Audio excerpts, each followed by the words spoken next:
perfectly placed here more than 1,000 years ago. The mosaic floor of a Roman villa that's helping archaeologists piece together history they've never been able to before. Stretching 11 metres, it's the first of its kind found in Britain. Uncovered by the landowner's son, who last year experienced some lockdown luck.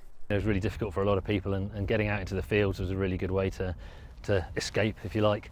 And in this particular field, which I've been in for quite a lot of my life, I noticed some bits and pieces on the ground which I'd never spotted before, so it really inspired me to go and have a look into this in a bit more detail, because it was really quite unusual.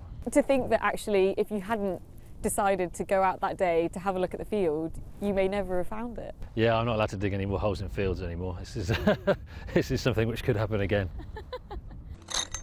Luckily, he won't need to. Historic England have taken over, protecting the site and its location while archaeologists work to see what else lies beneath. What's so exciting about this discovery isn't the sheer size of the mosaic or the quality of the tiles, it's what it tells us about the Romans and specifically what they were reading at the time. Mosaics were used across the Roman Empire, often featuring famous figures from mythology, but this one shows a scene from the poem Homer's Iliad, and Achilles' battle with Hector at the Trojan War. We have no parallel for this anywhere in Roman Britain, and it's complex. It's in 3 different sections, a little bit like a comic strip, each one showing the next stage of the story in the Trojan War.